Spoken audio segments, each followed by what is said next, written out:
Weed Wednesday. Get my station identification disclaimer.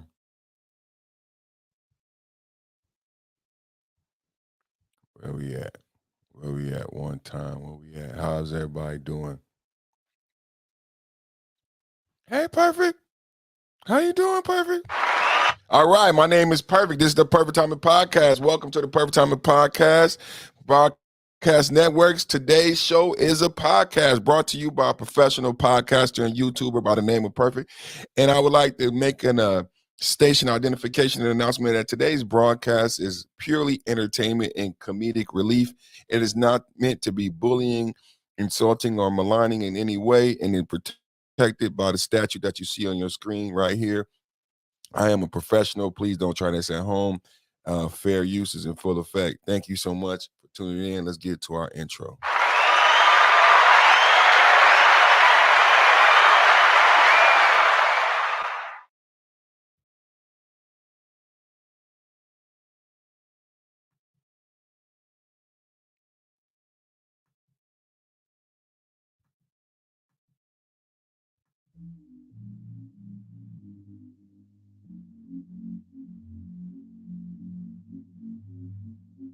There you go. Still running from all of your problems. Shot it turned to the running man. Soon as she fades, drama. You ain't gon' keep it out of the past. You ain't gon' keep turning your back. I won't keep standing for it. What be going through your mind? Staying out past 5. And you know you gon' get checked for it. Respect's what I need but don't get. All that I do is resent you now. Whoa. Respect ain't so hard to get. You don't even attempt to figure yourself out. When in doubt, you run.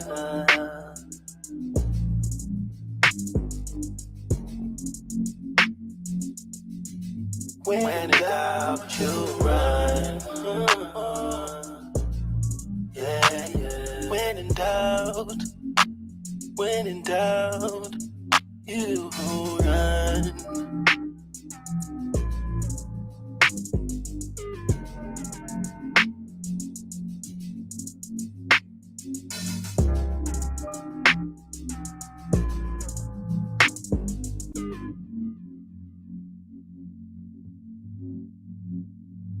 Domino, look at the domino effect that's happening. Thinking about getting even, and I ain't even inspired to get that low. I just wanna know what we're waiting for, baby. I won't keep bringing up the past. I won't keep trying to run it back. I won't keep standing for it. Lack of respect. What be going through your mind? Staying out past 5. And you know you gon' get checked for it. Lack of respect. Respect's what I need but don't get. All that I do is resent you now. Lack of respect. Respect ain't so hard to get. You don't even attempt to figure yourself out. Respect. When in doubt, you run. I know it better than anyone. When in doubt, you run. Yeah. When in doubt, when in doubt, you run.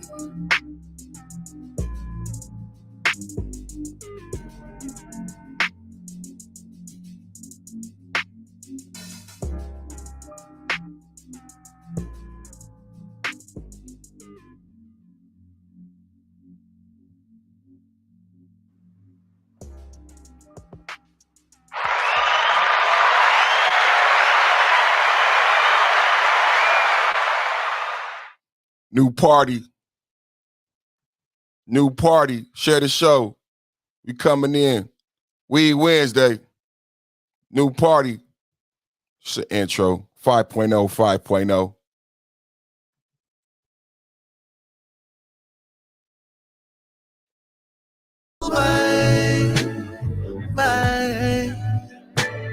Ain't even try to look at you. Girl, like you so fly, waking up. Perfect in my eyes, you're the truth. Really took its time, one-on-one. Guys on my side. She's on my side. Or maybe I'm just lucky. Yeah, lucky. But I'm so glad you're stuck with me. Maybe I'm just lucky, baby. But you're stuck with me. Ooh, yeah. Oh, haven't really pals in comparison to your smile and your eyes. I get lost staring in them. Ooh, girl, let's have a child. Put all this love inside of you. You, baby, yeah, ain't even try to look at you. Girl, like you so fly, waking up. Perfect in my eyes, you're the truth. Really took its time, one-on-one. Guys on my side. She's on my side. Or maybe I'm just lucky. Lucky. But I'm so glad you're stuck with me. Maybe I'm just lucky, baby. But you're stuck with me. Ooh, yeah. Or maybe I'm just lucky, yeah, lucky. But I'm so glad you're stuck with me. Maybe I'm just lucky, baby. But you're stuck with me.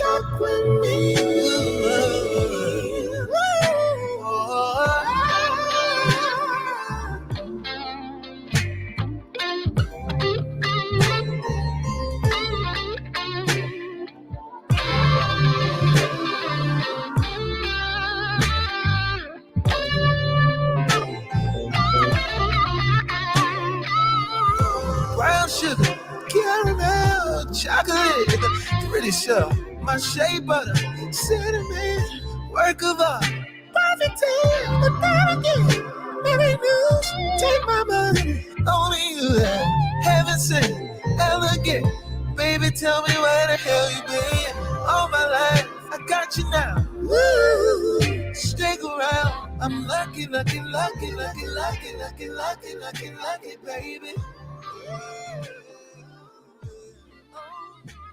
Anybody ever been lucky? Anybody lucky in the house today? Any lucky people?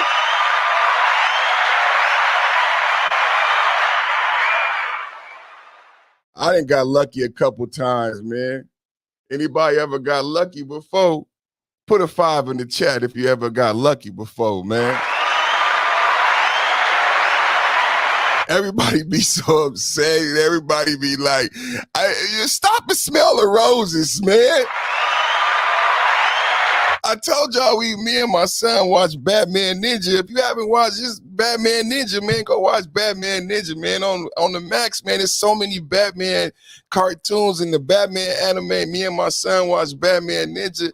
The Joker was the Shogun. Him and Harley Quinn was doing their thing. Harley Quinn wanted to go hoorah, and the Joker said, nah, let's enjoy the moonlight. Sometime, man, you know, we just had an R&B intro. Why did we have an R&B intro? Because the Joker told Harley Quinn, sometime you got to enjoy the moonlight. What's up, Rogish in the building, man? Sometimes you got to enjoy the moonlight, man. You got to enjoy the moonlight. So I really enjoyed that anime, man. I enjoy seeing the Joker depicted in that light. You know what I'm saying? I like seeing Batman in is it feudal Japan, however they say it, old school Japan. So Batman anime, man. So I like that. I like that a lot. So today, what we talking about today? We got a couple different topics we talking about today. Icecube, Tucker Carlson, TUPAC investigation. I got video from lightning. It looked like lightning coming from the ground. I'm not debating no flat earthers, globe earthers. Love and peace to everybody. Love, peace, and hair grease. Y'all all welcome here. Flat earthers, round earthers, square earthers. I fuck with you. Man, I'm on this fat burger, man. This fat burger go crazy, man. This right here, this what we on. It's spelled P-H-A-T burger. Man. That's why today is Weed Wednesday. This fat burger ain't no joke. I mean, this fat burger got your boy feeling. I'm feeling it. Feel the glass at the top of my way. Feel the locks pulling up on the set. Feel the high that you get from the line. If you feel it way out of the sky. You feeling it? Feel the legs pulling up on the set. What? Feel the high that you get from the line. And you gotta be a little bit older to understand that terminology, man.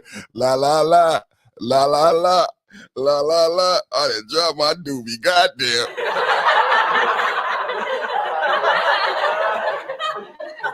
But don't spill the Tina. Don't spill it, Tina. Tina Marie. Woo! Tina Marie. Square biz. I'm talking square biz to you, baby. Square biz. I'm talking square. Square. Like a bitch, man. Hey, Nipsey Hussle said, get you some money, man. Perfect Timing said, like a bitch, man.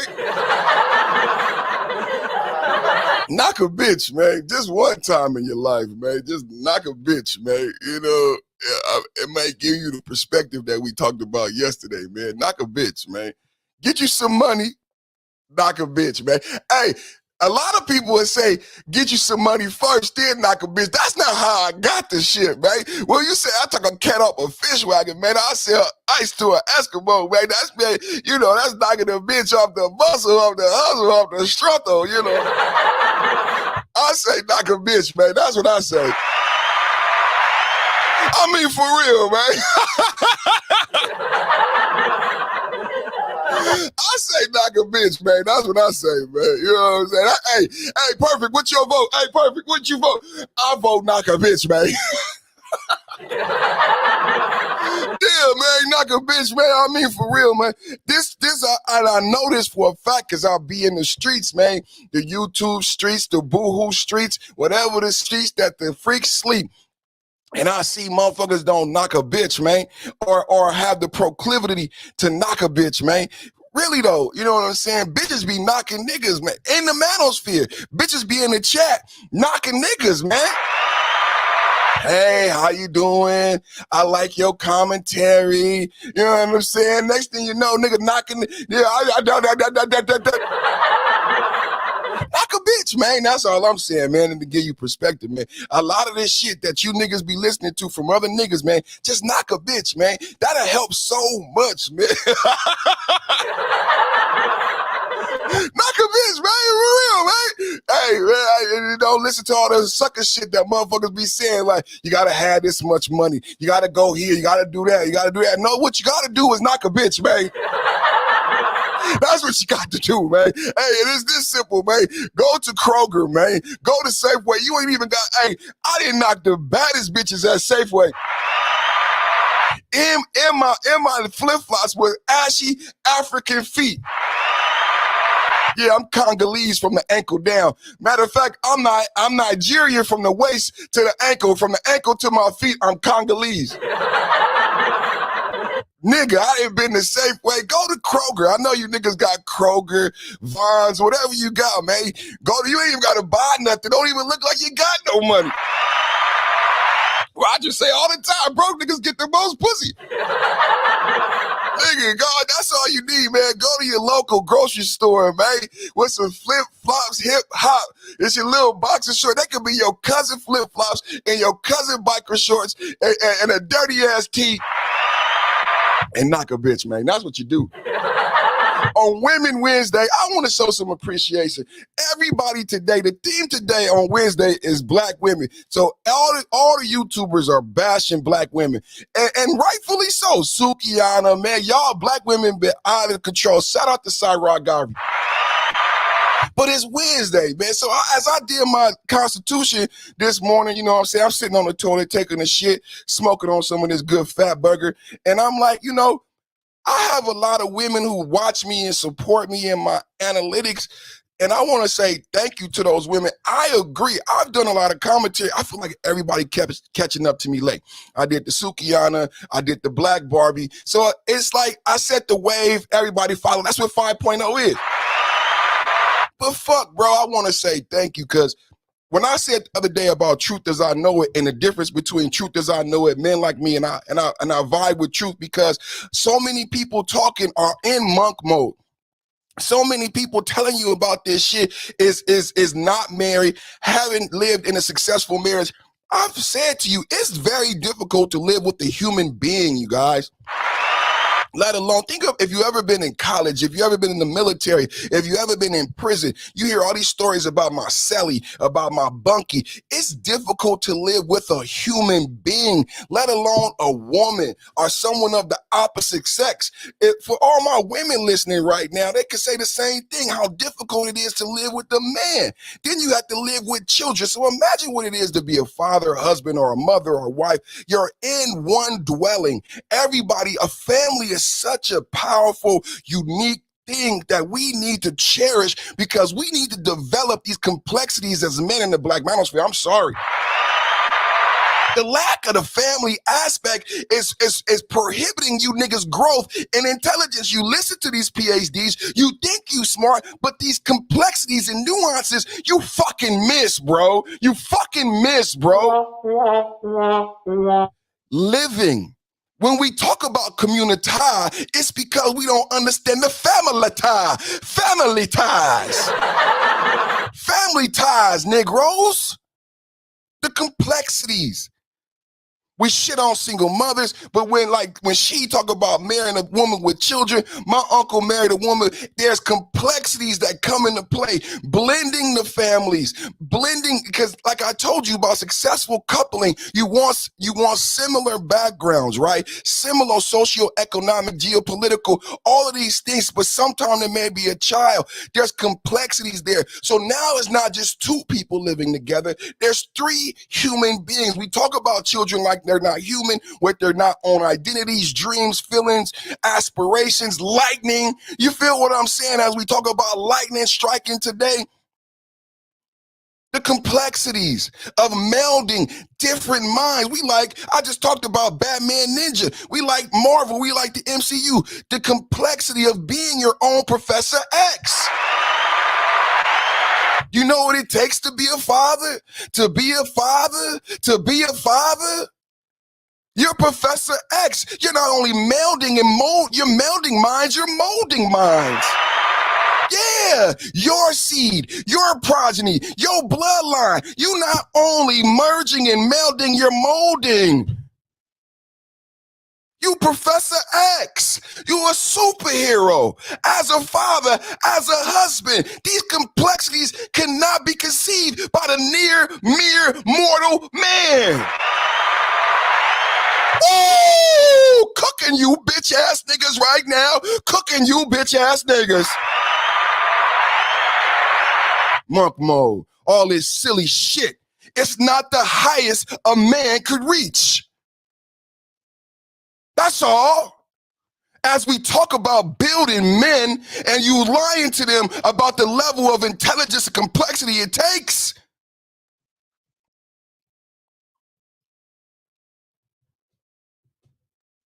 So listen to people who have done it successfully, who can articulate it, show you an example. Alonzo Hall this morning, bespoke. Walk it like you talk it. Walk it like I talk it. Walk it like I talk. Shout out to Alonzo Hall.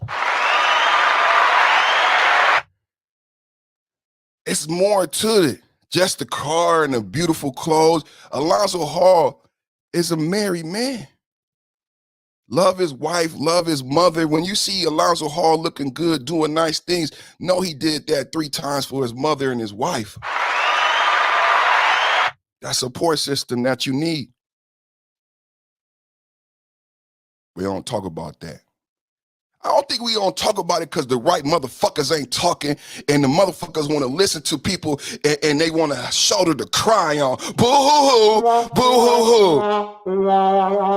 You don't want to see Alonzo Hall getting a custom-made Taylor suit in his nice foreign car and his beautiful wife doing things for his wife and mother. That doesn't appeal to you. That's not black culture to you. You see that as something else. That's not black Mansfield culture, which you're wrong. That's why I like Truth. I like Truth as I know it because he's actually walking the shit. I entertain these niggas, you know what I'm saying? I entertain these niggas. But look at Angry Man. A lot of us look up to Angry Man. Look at the difference, man. Look at Angry Man blending in the family, being a leader, being a father and a husband. Is everybody might say, well, what changed about Angry Man? What made Angry Man the person he is today and different than what he was before? I'll tell you. It's what we're having to talk about today. Angry Man being single, being homeless, and then now mastering, being the king of it, having a home. I remember when Angry Man talked about, hey, y'all, I feel kind of conflicted about calling the police. But he said, and the next day he came on and said, if anybody come over here, I'm calling the police. And he was like, I came from this, but I've worked really hard for these things that I got right now.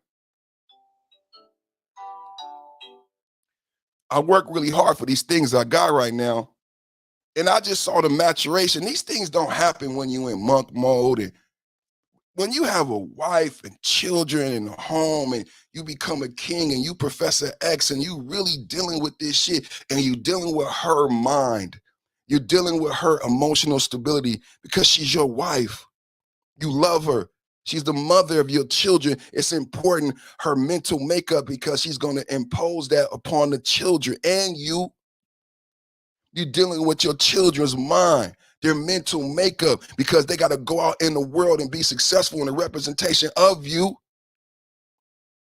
You see those complexities in Angry Man. That's what I think got better about Angry Man. Not saying that he didn't do it before, but mastering it. Being a king of that, mastering that. It comes out, bro. It comes out. So on Women Wednesday, Wednesday, everybody talking about black women going too far. I want to say thank you because I lost my mother. I lost my grandmother. And it affects me every second of every day. You get your heartbeat. You know, we're rhythmic people. Our lives are to a rhythm. I said, Ice-T said it's like jumping rope on a razor blade. And you get your beat, you get your drum beat, that rhythm, you get that from your mother. It's the first thing you hear is your mother's heartbeat. And it's been difficult regaining my rhythm since she left. The motivation is I have to be that heartbeat for my tribe now. I just want to say, thank you and I love you to all the heartbeats and to the rhythm providers. You know, it's Mother Earth, it's the earth.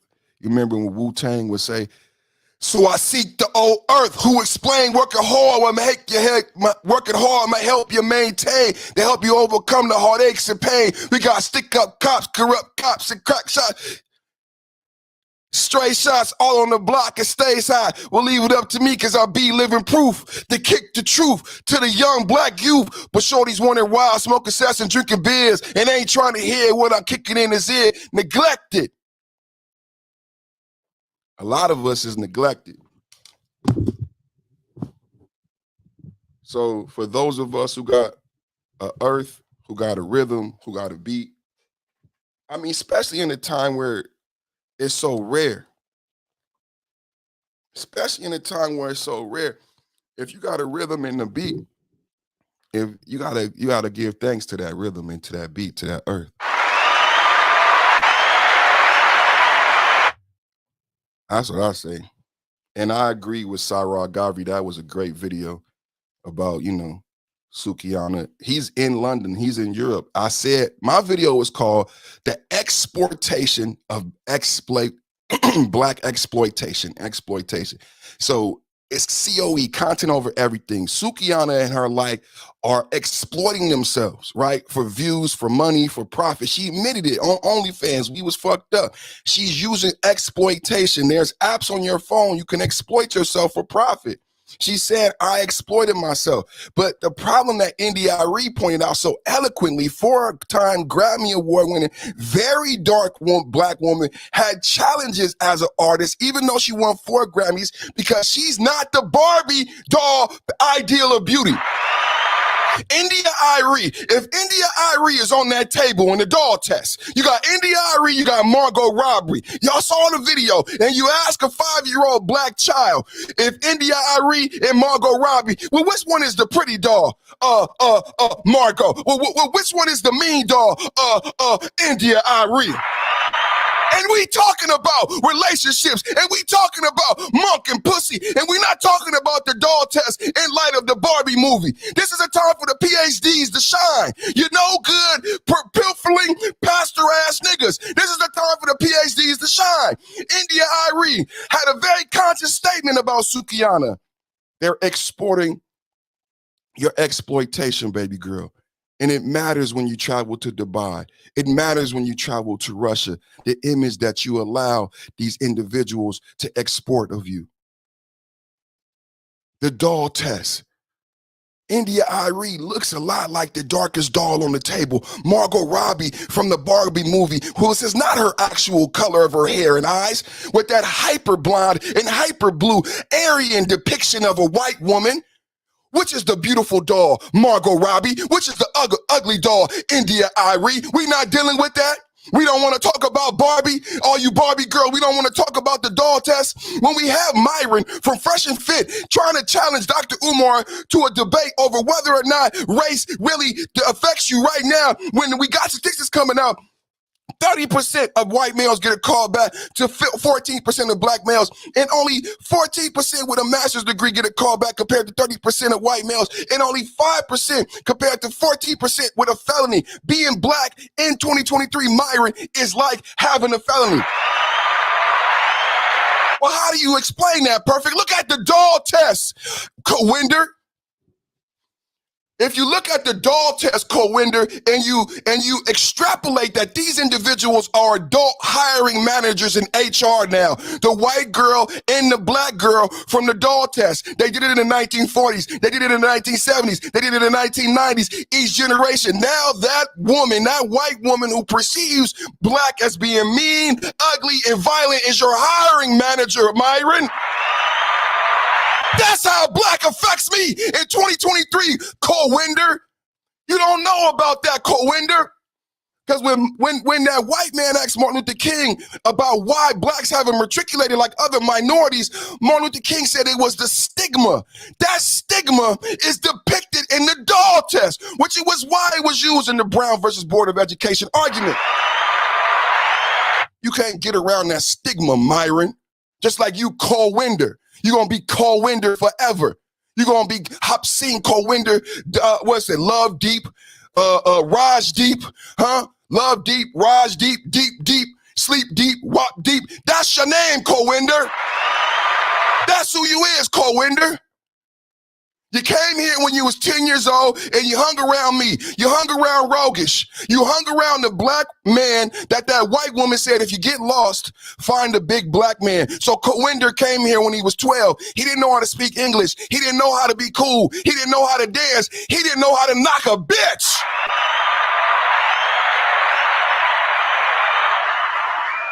So he hung around Perfect because I could rap. And even though I was fat, I had bitches, I had flair, I had style. He hung around Rogish because he could rap, because he could dance, and he had style and flair.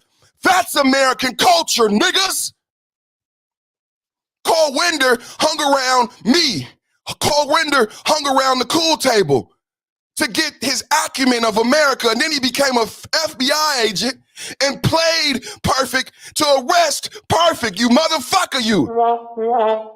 Then he became an FBI agent and used everything he got from his black best friend when he came here to arrest black men because he didn't understand the Negro experience. He just thought we was cool.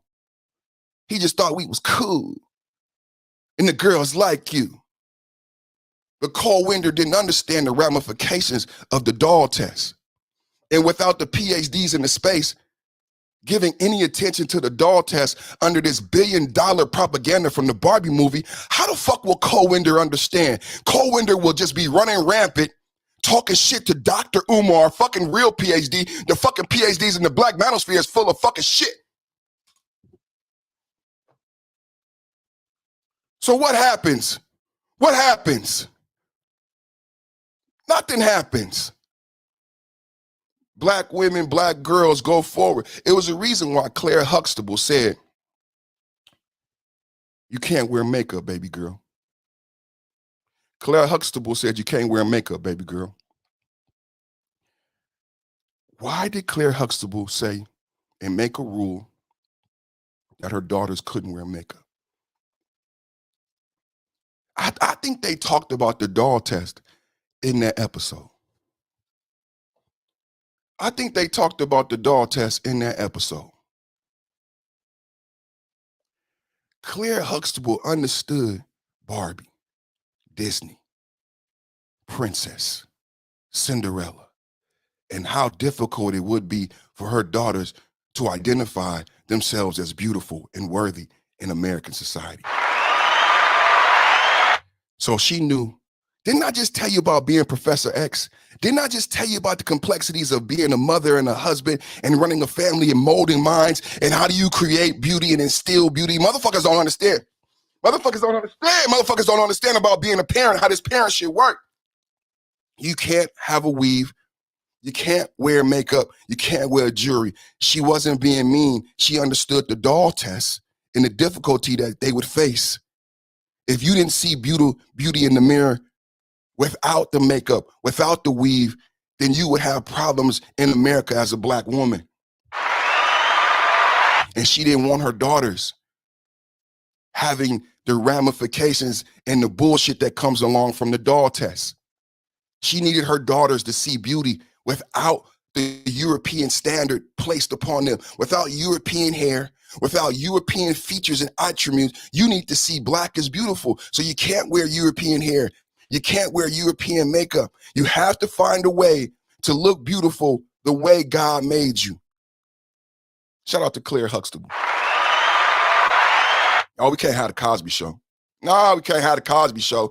Can't have the Cosby Show. Can't have Claire Huxtable, because then we can't have Myron from Fresh and Fit talking shit about the Negro experience, something he has no idea about how my mother felt growing up and why my mother collected black Barbies.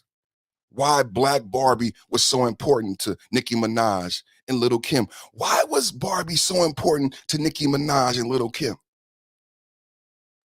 All the smart black men in the black manosphere who spend a lot of time talking shit about black women in the way, obviously black women are dealing with the effects from something. This is not normal behavior. So as we pick on black women, I want to ask you, why was Barbie so important to Little Kim? Why was Barbie so important to Nicki Minaj? Why, when a black woman reaches a certain height of celebrity and fame, does she adorn the Barbie image? There's a lot to unpack about identity. Barbie is not black. Why is it when a black woman reaches a certain level of beauty? Look how they did Issa Rae. There's no Negro pheno features on Issa Rae in that pink dress.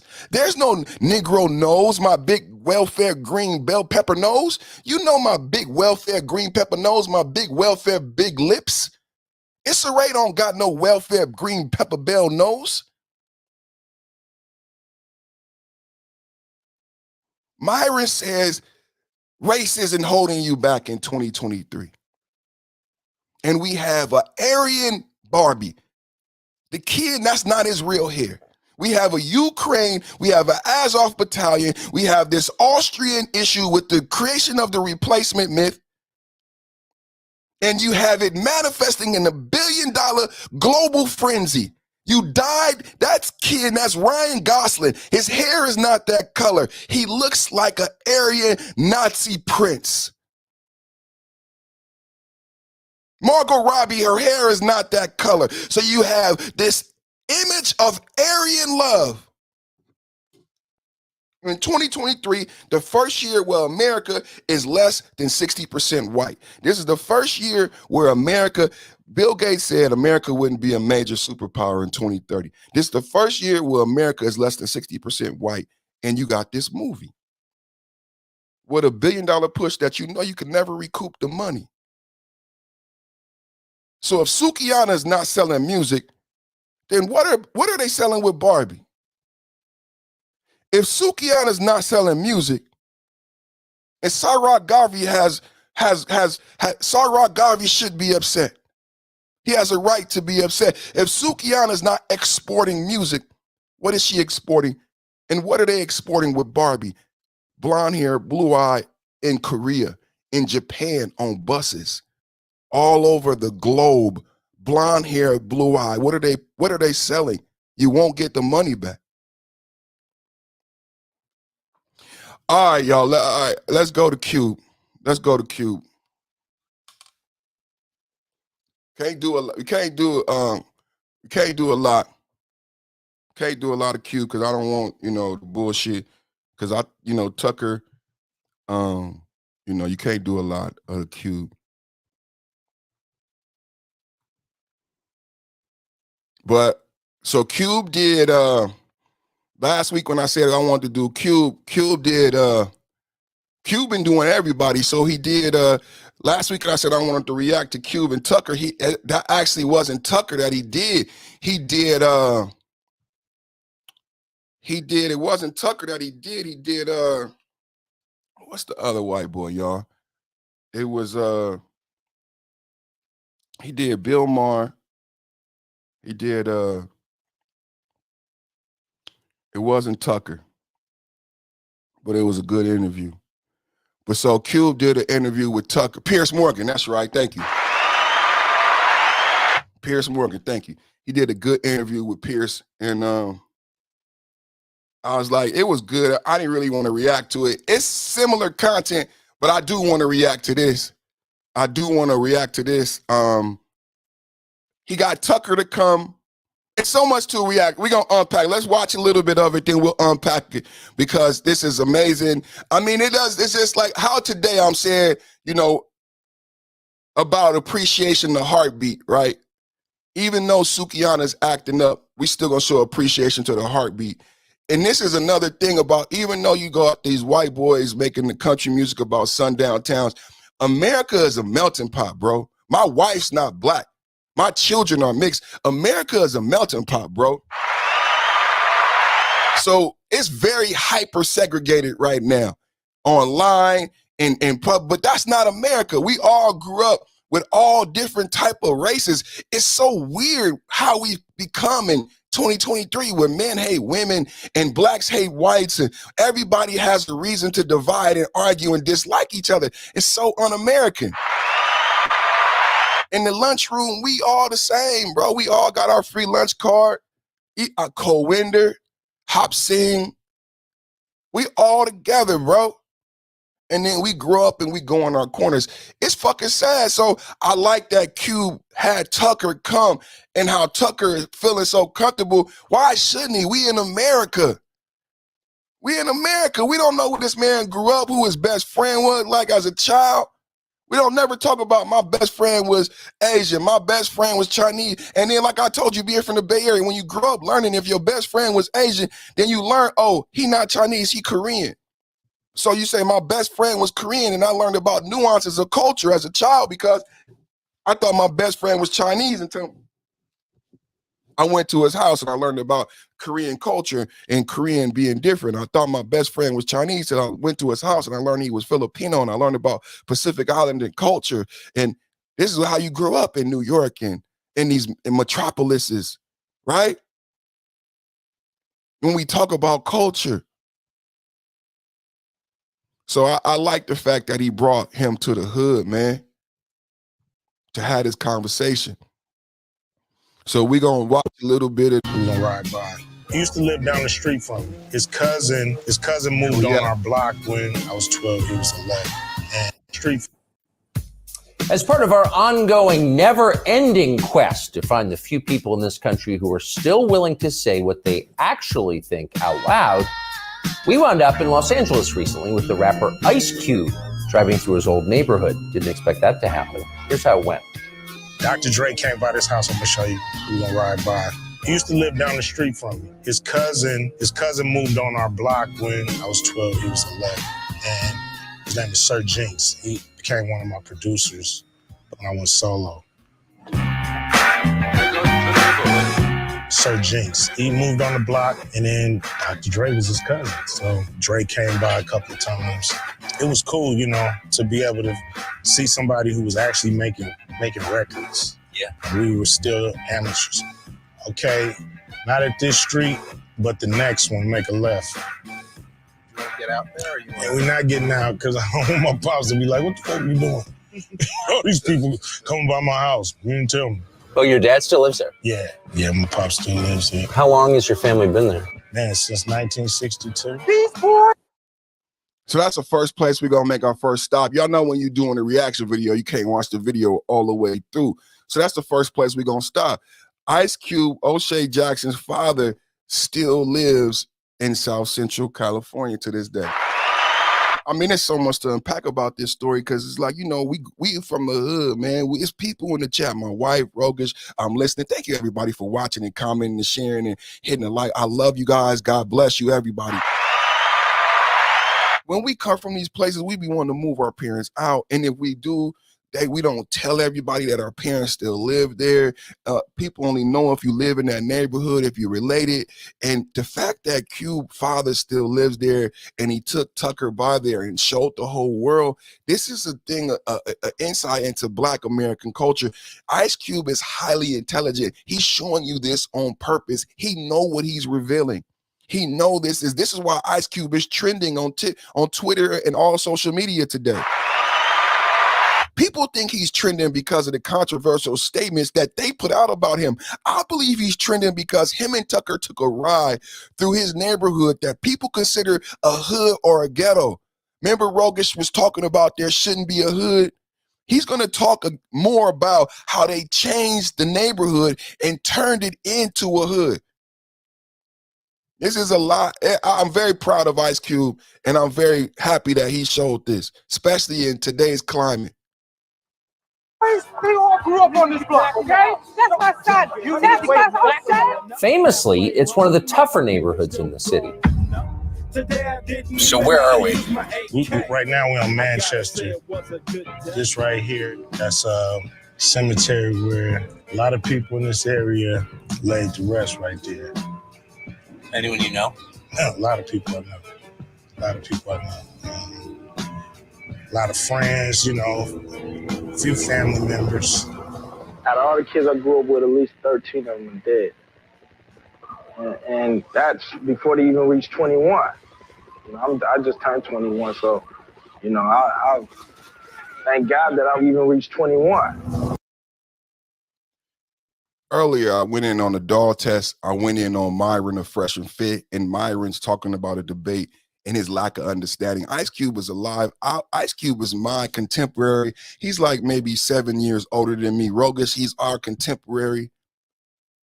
I remember my big brother, who's actually Ice Cube age, talking about going to 50 funerals.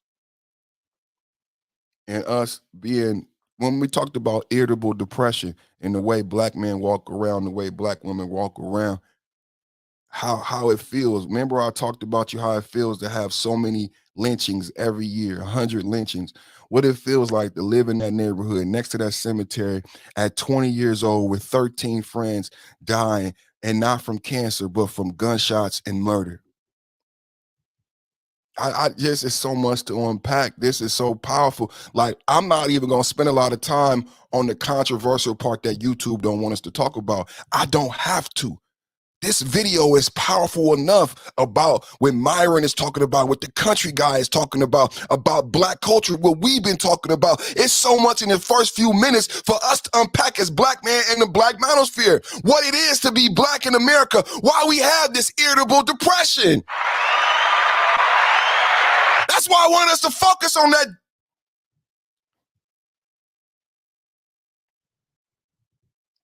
"13 dead bodies. You walk by them every day." Anybody had that existence? I remember seeing the Section 8 mob on MTV when I was a kid.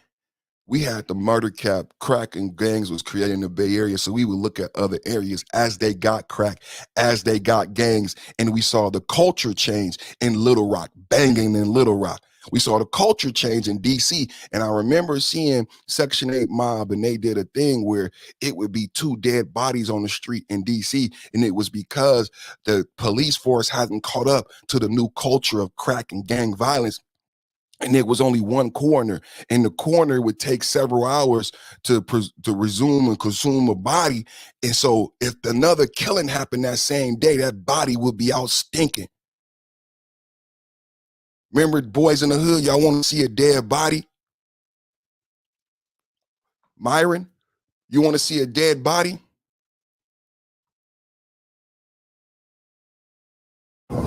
Just the block I grew up on, right here. Does this look the same? It pretty much looked the same. You know, but it used to be like more trees. Like every house had a tree in front of it. And at some point the city started cutting the trees out.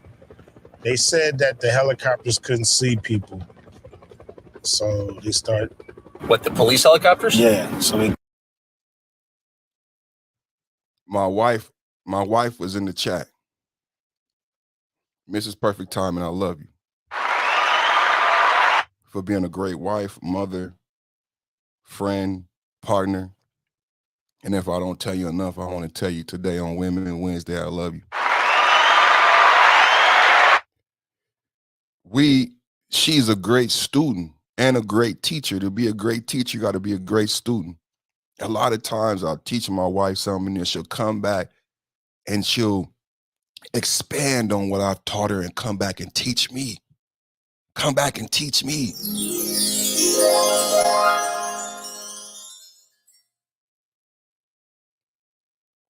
She came and we talked about the trees because we have been blessed. We didn't always live the way we lived. When she first met me, I was in the hood.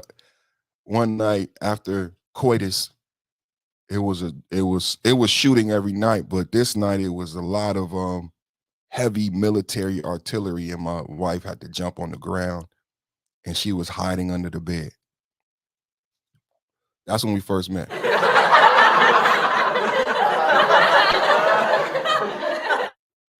No lie. I could tell y'all about Sacramento and being one of the 7 dangerous cities, and y'all could do y'all research on the gang violence and everything that took place in the war. But we lived in the epicenter of that war. And God blessed us with a family, with a life, and with a new home in a beautiful neighborhood with a lot of trees. And we talked about the trees, and I was teaching her about the difference in the neighborhoods, and she came back to me. And she, on her own, I didn't tell her to do it.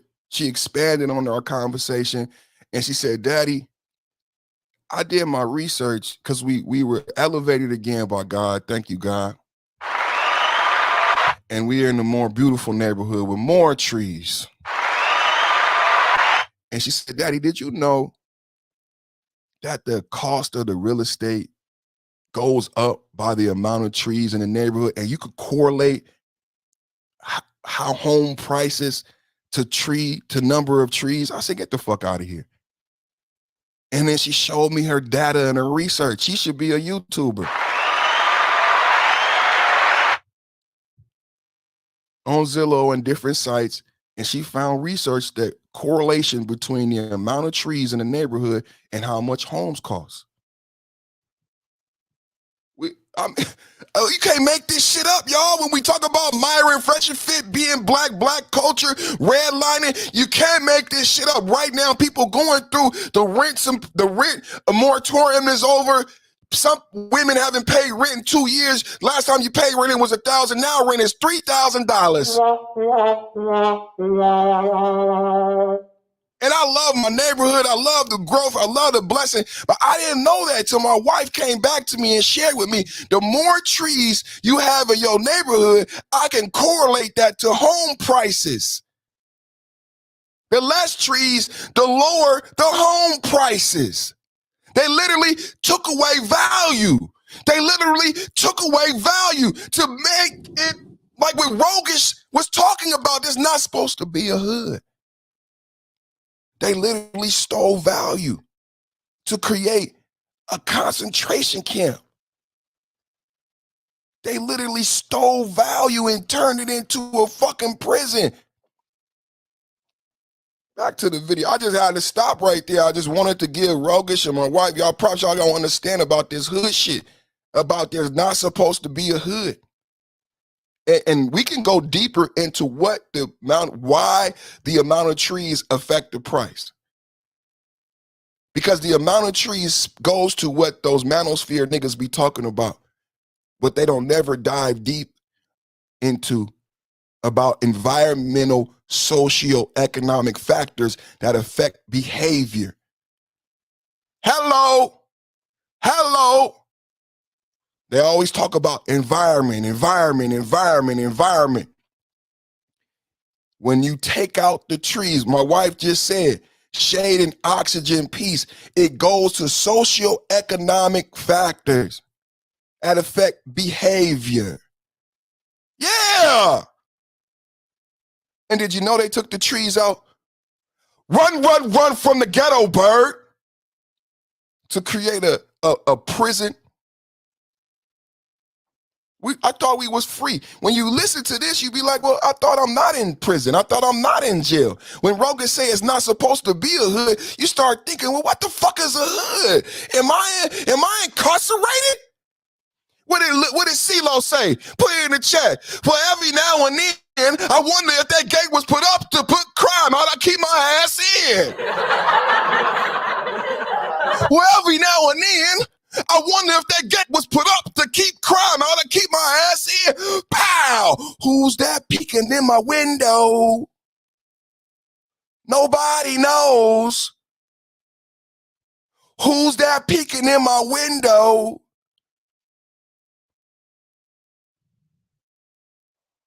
They claim that this community is so drug-free, but it don't look that way to me, because I can see the junkies hanging out the store 24/7, looking for a hair to blow. It's powerful. Oh, you know what else they're trying to do? Create digital currency to say, well, we can spend for me and you. The marks of the new world order. Time is getting shorter. If you don't get yourself together, it's going to be a slaughter. My mind won't allow me to not be curious. My folks don't understand, so they don't take it. God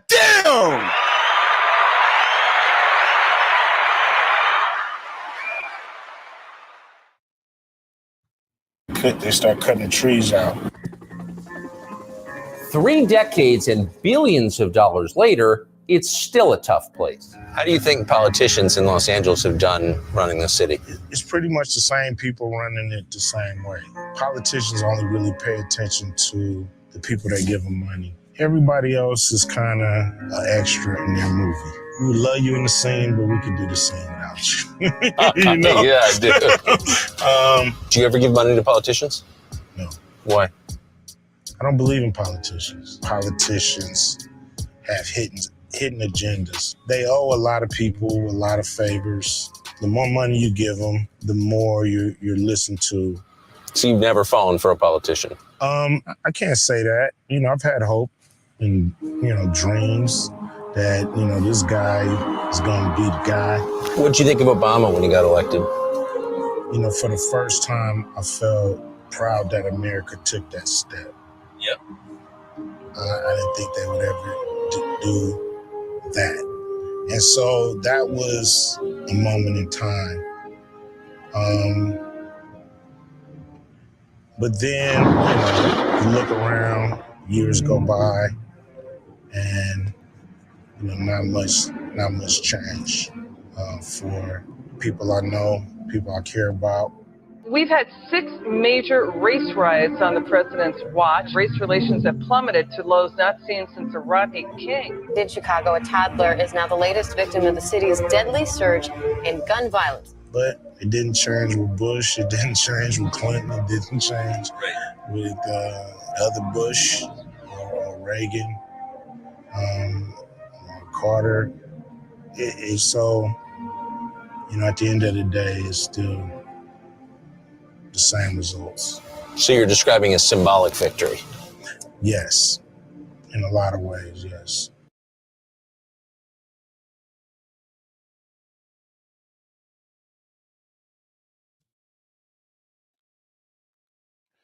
I mean,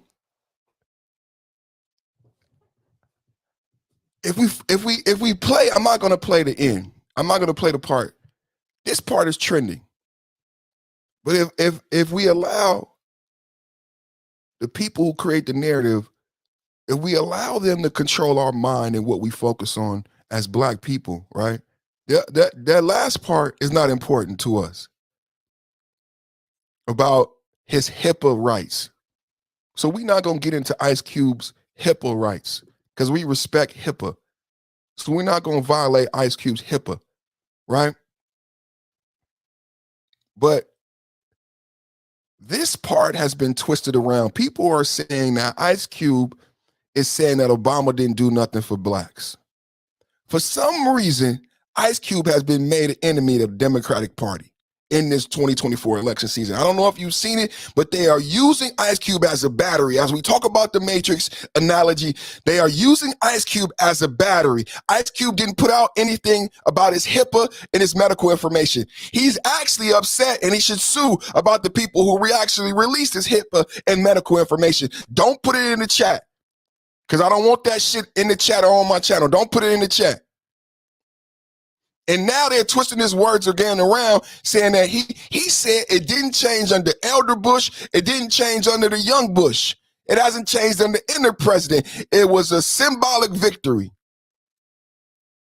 And if you listen to the expose, what I've said in the last 2 weeks is that racial tensions are worse than it was with Rodney King. I've been saying this when you hear the sundown town reference. Rogish, my brother from the Midwest, I believe today, brother, I don't think a lot of people know the definition of a sundown town. There is meat on the bones. I got a full gamut today, so I'm not going to talk about sundown towns. But there's meat on the bones. For someone like yourself from Tulsa who be creating content to talk about and to educate the Black man in the Black manosphere who think they so smart and the people who think they Black, who appropriate Blackness, who are cripping the culture about what a sundown town is, what a dog whistle is. See, the funny thing about being Black, when something like this happens, people say these terms like we created the term sundown town, like we created the term dog whistle. I've been telling you 2 weeks, you have to read in between the lines and hear what's not being said. And that with that country song, people are hearing what's not being said. And with Ice Cube's interview, the Democrat Party understands the influence of an Ice Cube. It's not just the big three. They want Ice Cube to shut the fuck up. Hot damn, I'm glad y'all set it off.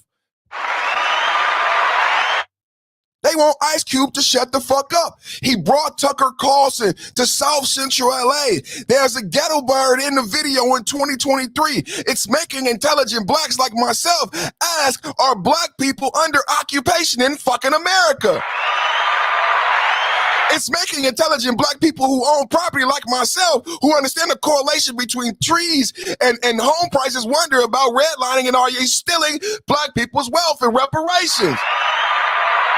What the fuck is Ice Cube fucking doing? No, it's not about Ice Cube's HIPAA medical record. It's so much more. It's about politics, politics, politics. We are in a motherfucking presidential election season, one of the most important elections in the past 20 some odd motherfucking years. Why? Because America is in decline. I'm not saying a third world country. I'm saying the honest truth that Bill Gates already shared with you, that by 2030, and the next president will be president up until 2027, 2028. The next president will bring us into the next era of American. I think I need to just talk about some pussy. Y'all want to talk? Let's talk about something else, man. Because I just, motherfuckers don't love me. I don't feel the fucking love.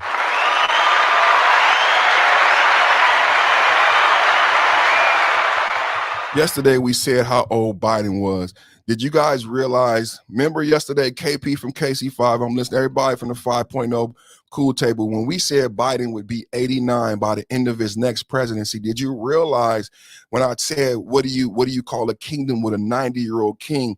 Doesn't it make sense as we go into decline that the world would be okay with the world power having a 90-year-old king as they usher us into not being the world power anymore? Do y'all understand what's happening? A 90-year-old president, a 90-year-old leader of the free world, as we get ushered into this next era of Americanism, 2030. This is what Bill Gates said, and they're working toward it. Klaus Schwab. It's the writing is already on the wall with the manufacturing, what you see happening in the Ukraine and Russia and China with the demographics. The writing is already on the wall. It's already poised for some other country. You see BRICS, Saudi Arabia. So it's not that America will be poor or not powerful. I'm not saying that. I'm saying that things have already changed and that we will settle into this position of second and third, hopefully. You hope that we settle into a position of second and third and we still have influence, but it will be a transition. This is the growing pains that you are feeling now. Let's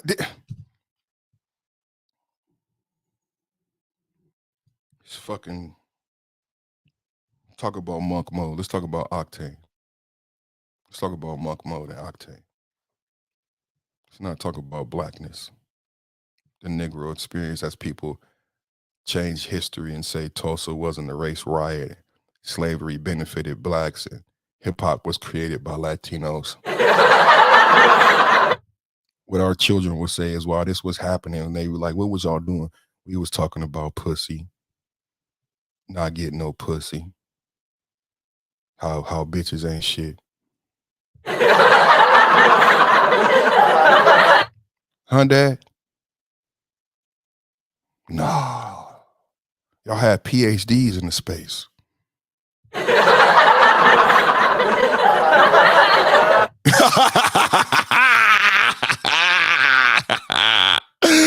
had PhDs in the space. Y'all ain't just talking about pussy. Y'all had PhDs in the space. I brought the PhDs to the space to talk about pussy. That's what we gonna have a talk about. Yeah. But Ice Cube, hey, did y'all see that blue seatbelt?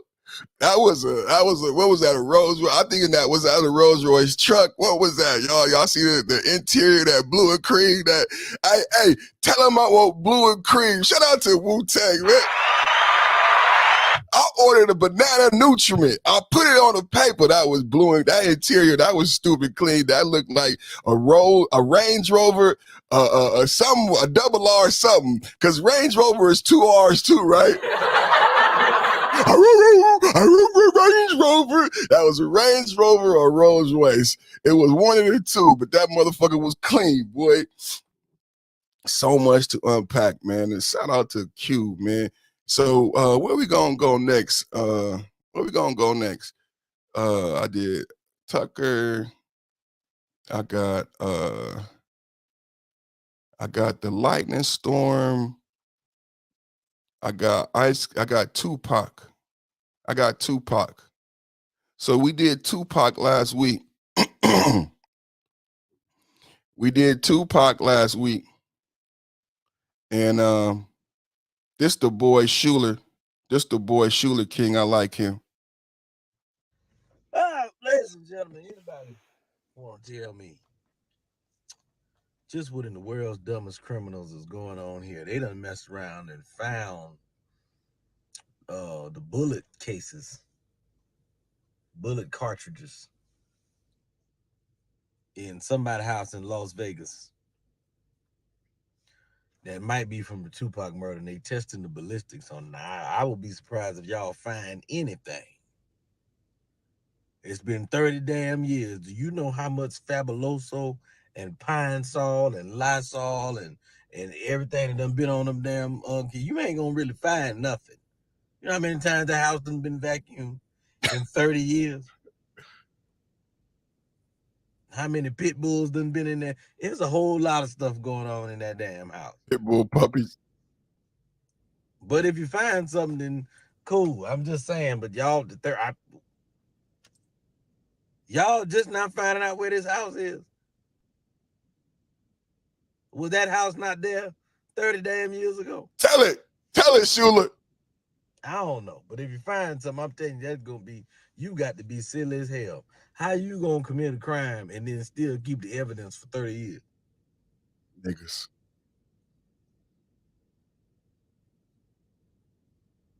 And who y'all finna lock up? Everybody on the way out anyway. It's not cap. If you sentence them to 10 years, that's pretty much a life sentence.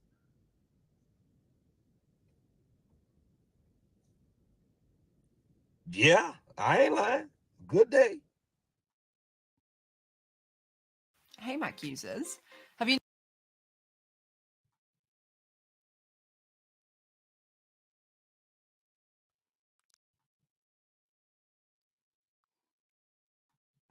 I try to go back. YouTube winning, man. I tell you, YouTube winning. I try to win. YouTube gonna win every time. YouTube say, fuck you, perfect. Fuck you, perfect. Every time YouTube gonna win, man. Every goddamn time. Every time, boy. Every time. So let's go to the actual story. I got the story right here. So it's Keefe D's house. So for everybody from the Bay Area and the East, I'm glad Rogish is here. I'm glad a few people is here. YouTube be fucking with me. I got a question. We're going to get into this little story real quick. I got a question. I think I got the, okay. I got a question. When it comes to, we've been talking about Myron from Fresh and Fit and his lack of understanding of Negro culture, Busta Rhymes, Fat Joe, and what it is to be Black culture, what the Negro problem actually was in the 1920s, why the Birth of a Nation was created, why that type of racism didn't exist in America and was created, why they broke up the Republican Party, who was the majority Black. What white culture really is, when the elders said they would put Black men's penises in a jar, and I said that's white culture. I think a lot of people miss that. The culture you come to know as white, being studious, going to work, praying, loving your wife, you know, not sleeping with your kids, not having sex with your fucking kids, you know, shit like that. You know, the shit that Black people do without being taught. There's shit that Black people do. There's this Negro spirituality that people attribute to Aztec and Indians. These are our ancestors. We the people who would never touch our own children. Y'all understand what I'm saying? Y'all realize the movie, I ain't gonna say the movie, but Y'all know a lot of these kids that's going, it's white kids. It's not black kids. So when we talk about this culture, when she say go find the black man, because she know her culture. She know her Slavic, Caucasoid, Pilgrim, Yakub culture, which is adjacent to us, the earth, science, spirituality. So I was, I'll be praying, I'll be talking to myself. And I said, I thought about Haitian Jack. I thought about the fact that a lot of people don't know about black when the elder talked about black as a political construct. And Hot Sauce was doing this 1-2. Black was created in the Bay Area. This is why it's a different type of Negro that comes from the Bay Area, California, and why they put what they put in the Bay Area, California to neutralize a certain type of intellect. This thing, as you know, as black, comes from my lineage. San Francisco, you don't know about the kidnapping of Patty Hearst. You should research the kidnapping of Patty Hearst. And when the elder talk about there was a time when it was black people who was going around doing the type of black pill shit that Rogers talked about, it was called SLA. And they kidnapped Patty Hearst and they started the free lunch program. And that was the birth of the Black Panthers and what you know as a Black Power movement.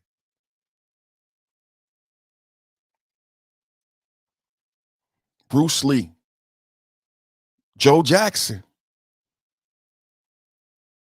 There's something powerful about this Bay water, right? Tupac Shakur. And I thought about Haitian Jack. I thought about the Supreme Team. I thought about Bobby Shmurda. And none of these individuals are ADOS.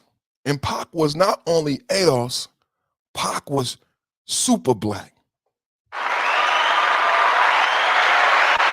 Pac was not only ADOS, Negro, niggas for life. Remember that NFL?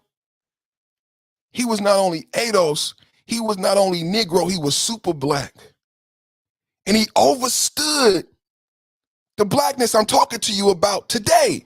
But yet he had this love and affinity for hip hop and the East Coast culture.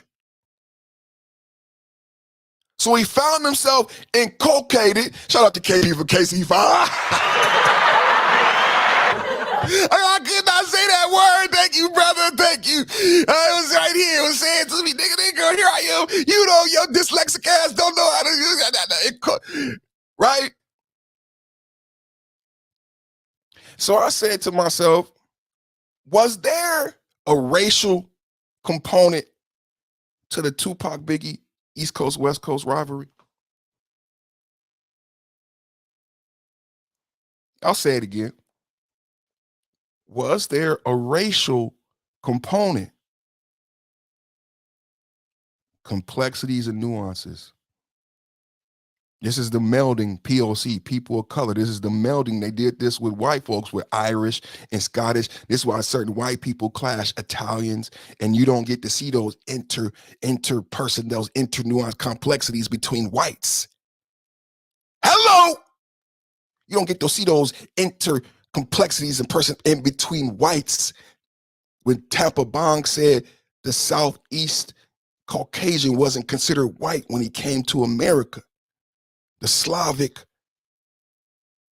individual, they weren't considered white when they came to America. Everyone was melded into whiteness, but they're still shit. Hey, if you live in New York, if you live in these areas where these white cultures supposedly meld, you see the motherfucking differences, Yeah, when we talk about white culture. And you might ask yourself, well, why they don't get along? Well, when his grandmother came here, she wasn't fucking white to his grandmother. What? They both white to you, but not to them. To her, we both niggas. Huh? Spaghetti nigga, nigga. You didn't know that? Spaghetti nigga, nigga. Because when they came here, they wasn't white. So I said, as I'm preparing for the show, was there a racial component? I'm breaking it down. I'm like, man, it gotta be a racial. It kind of sounds like if you unpack the shit, Haitian Jack's jealousy and Biggie Smalls, the way he acted, it was almost like Pac was other. They attributed the otherness to just him being from the West Coast. That wasn't it. Pac was other because he wasn't Haitian, he wasn't Latino, he wasn't Jamaican, he wasn't Islander, he was other, he was Negro. Y'all remember when we talked about when they came here, they gave them something to wear on their lapel so that white people could tell the difference between them and the American Negro, and they got to get treated differently, how Egyptian and North Africans are considered Caucasian. I got Egyptian partners. On their driver's license in California, it says white. Latino partners on their driver's license, it says Caucasian. They attribute the otherness. When you hear the interview from Big after Pac was shot in the studios and they was laughing saying Pac shot himself in a way, he lied, he fucking lied. There's an otherness there. There's an otherness, like Pac was other. And it's not that Pac was from the West Coast. It's never been unpacked. It's not that Pac was from the West Coast. Pac was an outsider, but he was an outside to the people like Busta Rhymes, who said, I finally feel comfortable, who said that no culture is American. American culture is black culture, Busta Rhymes. He said everything comes from the Latino and from the islands. That's what Busta Rhymes said. That's that South by Say, the Jamaican posse that would kill blacks for cheaper money than they would kill a white person for. They would kill, remember in Sugar Hill with Wesley Snipes in the South, and the Africans wouldn't do business with the Americans? What did they call us? I don't even know if I could say it. Start with a C, end with a fur. Maybe you start with a K, I don't know. But they said we're not doing business with you. Was there a racial component to the Tupac and Big dispute? If you ask me, I believe there was a racial component, and the otherness that they attributed to Pac, the way they formed like Voltron, had a lot to do with that different culture. And I don't want to get into the separatism because I talked about that today. I don't want to get into the hyper separation and the hyper, prejudice. And I don't like that shit. I don't want us to dislike other people that are the same melanated color as that's not what I'm promoting. I don't want the division. I don't want to divide. I'm a spiritual person, but I need to protect my people. Y'all hear me? So in that effort, I'm asking, was there a racial component? Oh, Roger said no, a cultural component. Thank you, brother.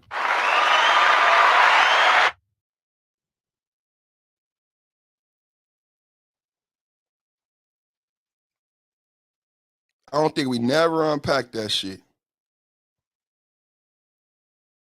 When Big was trying to warn them about Haitian Jack, it wasn't about him being a gangster. It was about a cultural difference. Thank you, Rogish.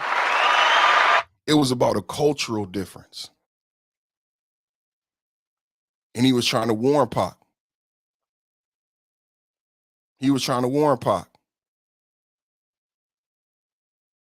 Ken C and Red said they're not doing notifications. Yeah, YouTube don't love me, Ken, but thank God you do. Shout out to my brother for stopping by.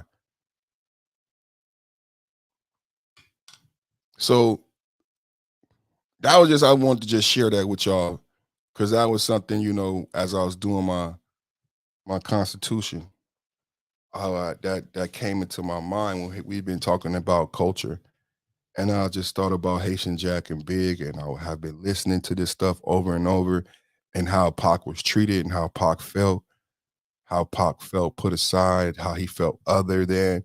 It had nothing to do with the East Coast and West Coast. It was those individuals all were certain, like Busta Rhymes and how he said, and Fat Joe. And that's what Big was trying to warn. I've been in that position where you got a best friend that's Asian. They try to tell you that they gonna side with I have to take their side. It's like when 50 Cent said you can't get in between cousins. You can't pick sides when cousins be fighting, because when they make up, you're not gonna be allowed to come over because they family. So stay out of it. Big was trying to warn them about a cultural difference, that if these niggas do you like I know they're gonna do you, I cannot ride with you because I'm not Negro. There's some cold shit right here I'm bringing up. You ever had a Latino friend? This shit happens, man. It's clear-cut culture. What we call it, altruism, whatever the fuck that $7 word niggas be trying to use. I don't think they truly understand. You keep on using that word. I do not think it means what you think it means. You keep on using that word. I do not think it means what you think it means. Inconceivable. That's one of my favorite movies, man. So, Keefe D, one of the last people alive, like that's what Schuler King was saying. Only 2 people is alive involving the Tupac murder. And that's Suge Knight and Keefe D. Suge Knight is serving a life sentence for running over, using his car to kill somebody. And the other person is Keefe D, and that's the house they raided. He's 60 years old, and he's probably sick, right? That's what the guy was saying, implying, right? So turns out during the pandemic in 2019, a couple things happened. If you go back, I did a great show on this, showing the white man who wrote the book about murder rap, and just basically serving up Black culture to on a platter and making us look bad. And he said he did it at the expense of telling the truth. I don't believe he did it to tell the truth, because it's salacious to name your book Murder Rap, right? So Keefe D collaborates on a book and a Netflix documentary in 2019 and 2020. Keefe D tells a story of how Tupac is murdered. I stopped listening because they've been doing the Tupac murder for a long time, right? Keefe D says he was in the car. His nephew did the murder. He explains the night. He explains the car. He said Pac was hanging out the window like it was a parade. We was about to go get something to drink. We seen Pac hanging out the window like it was a parade, and we hit him up. He said, my nephew did the shooting, but if Pac was on my side, I would have did the shooting. The only reason now my nephew pulled this trigger, and his nephew is the guy that they said did the shooting from the very beginning. So from the very beginning, you heard about this car. From the very beginning, you heard about this 2-door Cadillac. You heard about this car. You heard about the dude Orlando from the very beginning. And that story never changed, that he had murdered Pac. The same guy that Pac had beat up that night was the guy that murdered him. And it wasn't that they looked for him, it's just that they was riding around after the event and Pac was hanging out the window like it was a parade. He's insinuating that if Pac wasn't being Pac, they wouldn't even know that Pac was in that car. But Pac is hanging out the window like it was a parade, celebrating what he had just did. And that's what made them get on Pac. So he tells this story in a Netflix documentary, in a Vlad interview, and in the book in 2019 and 2020. I hadn't heard it. I don't watch Vlad, right? A lot of people talk about Vlad, but they still watch Vlad and support Vlad. I don't watch Vlad. I don't support Vlad. I don't fuck with that guy. So you're not going to see me watch Vlad and support Vlad. I don't do that. You know what I'm saying? We're not fucking with Vlad. So I didn't see the interview. And in I think the documentary is on Netflix, but I'm not going to support that either, because the white man named it Murder Rap. I'm not going to support anything he created, because I don't believe he did it for for unearnest purposes. I think he just did it to malign my culture. That's why he named the book Murder Rap, to be salacious. So Keefe D house gets raided last week. So the police, I do a story and I say the Las Vegas police don't have no statute of limitations. They heard about the book. They heard about the Vlad interview. Again, this is why I don't fuck with Vlad. Come on, y'all. They heard about the Vlad interview. They heard about the book, and they heard about the Netflix documentary. The white boy insinuates Keefe D in his book, The Murder Rap. So I believe the white boy gave his evidence to the police. The white boy said that in an interview. I'm going to link that video to this video. I'm going to put my video that I did where I showed the interview of the police officer who put out the book Murder Rap. I'm going to link that in the description. Y'all can watch that. Watch that interview. He leaks the information to Las Vegas PD. Las Vegas PD raids the house of Keefe D, and turns out they actually find some bullet fragments. So that's what Shuler King was laughing about. That they raid Keefe D's house, one of the last living remaining suspects to Tupac's murder. And what I'm reading here, if true, is that bullet cartridges found at the Henderson, Nevada home have reportedly been sent to forensic testing in connection to Tupac Shakur's unsolved murder. As the blah blah blah reported, the Las Vegas PD searched the aforementioned home last week. According to, they even got the story from Radar. A .40 caliber bullet cartridge was recovered after the Las Vegas PD searched the Henderson home. Switch my spectacles.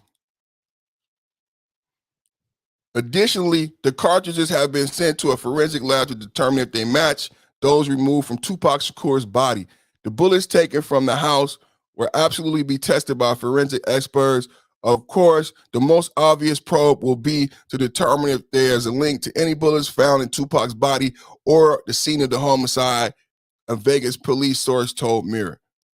The outlet adds that an anonymous police source shared their thoughts on the likelihood of cartridges being matched. The likelihood of bullet cartridges being a direct match is not high. It is hard to imagine anyone would have held on to such evidence if it was incriminating for close to 3 decades. That's what Shuler King said. He obviously don't know Uncle. He don't know Uncle Charles.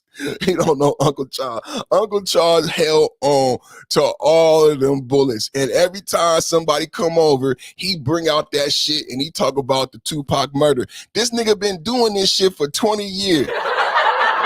You don't know Uncle Charles? That's why I don't like to go to Uncle Charles' house, because every time we go over Uncle Charles' house, he say, I killed Tupac, and he show me the bullet that he killed Tupac. This is what's going on. I'm not going to be surprised. Okay, I'm not loud. I love Pac. It's a horrible story, but I will not be surprised if this nigga kept the bullets. I will not be surprised if Uncle Charles kept the bullets. Despite the source, as the bullet cartridges just do, however, match the make of the murder weapon used in the shooting of Shakur, a reported S&W Glock 22. So right already, it's the same gun, blood, a S&W Smith & Wesson, a S&W Glock 22, like a classic gun, like they don't make that gun no more. And you know how hard cartridges are to find, like, so it's not like, and what I believe they have is like an empty shell or is it a bullet that he would have had from the night, like you just don't have that bullet. That's why they kept it. That's why they're testing it. If they're keeping it and testing it because it is a 30-year-old bullet, whether or not it's from that gun and that shooting, why do you have 30-year-old ammunition? Why do you have 30-year-old munitions from an identical gun from the shooting when you've done an interview about participating in the shooting? You could have any other type of bullet in your house. You probably a felon ain't supposed to have no bullets or none of that shit in your house. The only reason Uncle Charles got these bullets is to show people that he killed Tupac. I most definitely believe it. I will not be surprised That's my Tupac update. And I'm hungry, y'all. That's my Tupac update. So we're going to stay close and see when they get back the forensics, you know, Perfect going to come back with the details and let y'all know when they come back with the forensics of whether or not that bullet came from, but the brother already admitted it. So y'all remember our story on affirmative action?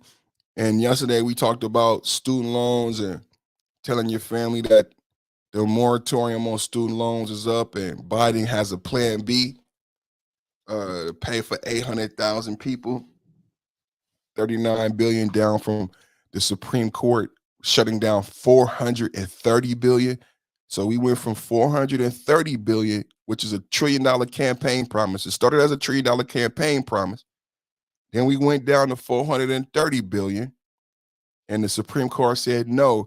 Now Biden is trying to put forth a plan B for 39 billion, 800,000 borrowers when we have 40 million people that he wanted to help and 20 million people who applied to his website.org put out by his department, his Secretary of Education. 20 million people approved for loan forgiveness. All that shit is thrown away. He said he gonna try to help 800,000 from them 20 million. A fraction. He only doing it, it's a campaign promise, another lie, because I revealed in my story that Congress hasn't approved the 39 billion. There is no plan B, ladies and gentlemen. There is no student loan forgiveness plan A or B. So doing research today, I came across this story that supports some of the things that we've talked about here in the past 2 weeks as it related to the Supreme Court decision about affirmative action and how all the white men had ran around and insulted people like Michelle Obama, who was summa cum laude, magna cum laude, not just a Harvard graduate, but a cum laude graduate. You don't use affirmative action to get those type of accolades. You have to score all A's in the 100th percentile. Your test scores is what keep you in Harvard. If you don't do well, if you're an idiot and they allow you in Harvard because of your color, you flunk out. But all the white men were saying Michelle Obama was not intelligent. They didn't talk about her cum laude status. And all of the Susan Rice's and the accolades they received from academia, even though they were entered because they were black women. They said that these people getting into Harvard were getting in, and they made it seem like they were being able to stay there because they were black. They don't talk about it in that perspective. And I said to you, what would be the downstream effects and ramifications? I said to you that test scores do not correlate. Remember we talked about trees and home prices? Well, they have years and years of documentation and data to support that. They have, guess what else they have, family? They have years and years of documentation and data to support that. Test scores do not correlate to intelligence. Test scores can be directly linked and related to high income two-parent homes. So this Supreme Court decision, at the same time, this is how the devil works. They know this secret, right? But what's happening at the same time as they're changing the rules back to give them an unfair advantage as they lose white privilege? Listen to everything I've talked to you about today. As they change the rules to give themselves an unfair advantage as we go into 2030, as we go into white flight, as they lose white privilege, as this is the first year and will keep declining. The first year is less than 60% white, and it will soon be a majority minority country, which is why they're working so hard in these areas. Two-parent household and income drive high test scores. They're champion single parenthood. You see it everywhere. And black women are the poster child for single parenthood. And we've talked about in my first video back, single parenthood is the #1 driver of incarceration and low scores and poverty. I should say single parenthood is the #1 driver in poverty, thusly incarceration and low test scores, or low test scores and thusly incarceration. Because when you are a single parent, you are more than likely to be poor. When you are poor, you get low test scores. When you are poor, you go to fucking jail, all driven by the single parent home. Notice I am saying single parent, single parent, single parent on Women Wednesday. I'm not beating up on you, mama. I'm not beating up on you, women. These are facts that I need to share with you so you know and understand. Because I know it's women at home right now saying, Perfect, I know this shit. That's why I need a husband. That's why I'm on your head, black men. That's why we was mad at Kevin Samuels. Because despite making mistakes and having a child early, I still need a husband. Because the things you saying I understand are true, Perfect. Single parent homes. That's what I've been preaching for like 2 weeks. So when I found this article, I just want to show it to y'all real quick.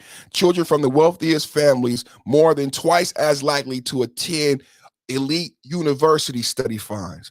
Oh, is that right? We didn't know that, you guys. Let's read a little bit. Children from the families in the top, let me put on my spectacles. Children from the families in the top 1 percentile financially are more than twice as likely to attend an elite university. Shout out to Hot Sauce. Shout out to Tampa Bomb. Truth Teller. More than twice as likely than those from middle-class families with comparable SAT and ACT scores, a new study found. The research was conducted by Opportunity Insights. They don't tell you this, black women, when they champion single parent, that it will be taken into account when your child applies at an Ivy League elite school, just like the Asians were upset that they get marked down for not being good leaders. The white people is doing this, single parents. It's not you, it's not black men. Asian, you mad at black people, but it's the white individual oppressor who is grading you on you not being a good leader, and they didn't get found guilty for that, so they will still mark you down on your application to Harvard for not being a good leader. That didn't change, Asian. That didn't change, single parent. The researchers looked at 8 Ivy League universities in addition to Stanford, MIT, Duke, and the University of Chicago. The researchers set out to determine if the schools perpetuate privilege and how they could diversify the United States top earners by changing the admission policies. Ain't that about a bitch? I think that's worthy of saying again, how they could change the United States top earners by changing the admissions policies. And you talk about the billionaire, black billionaire who paid for tuition, and why he might do that, because he might want to change the nation's top earners by changing admission policies. To answer this question, they analyzed anonymous admission data linked to income tax records and SAT, ACT test scores. The study used tax forms from 1999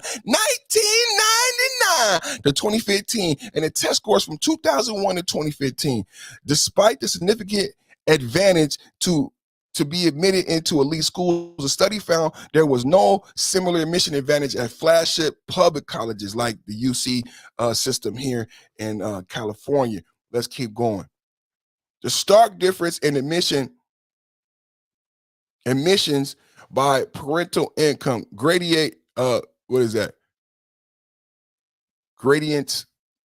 don't know. Y'all help me out in the chat. By parental income between selective public and private institutions suggests that highly selective private colleges may have the capacity to change the composition of their student bodies by changing their admission practices to emulate those used by highly selective public colleges, the study said. The study determined multiple factors drove the advantage. Preference for legacy admissions. Oh! You mean welfare for whites? You mean welfare for whites? We didn't talk about that. They just shit on the black lady on CNN when she talked about legacy, made that conversation go away fast. We don't talk about welfare for whites. There's more poor white people. There's more white women who benefit from affirmative action. All y'all did is kick yourself in the ass. Thank you. The study also found the factors did not affect post-university outcome. The study found attending one of the elite institutions has long-lasting effects, increasing students' chances of reaching top 1% of income by 60%. If you think they didn't understand that in that Supreme Court decision, you are smoking on good crack. I mean, you smoking crack from 1988. You smoking crack from 88 in the 88 Cadillac. You smoking that crack in a glass pipe in a glass house right now. Not now, but right now. If you think they didn't understand these numbers and factors when they made that Supreme Court decision, good crack. I mean good crack. You smoking good crack. The study found attending one of the the study defined the top 1% as having an income over $611,000. Think about all the Kevin Samuels.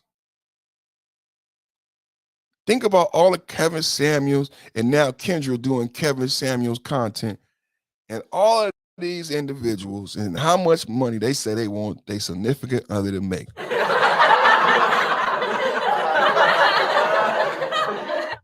He got to have money. He got to be rich. None of them understand these numbers.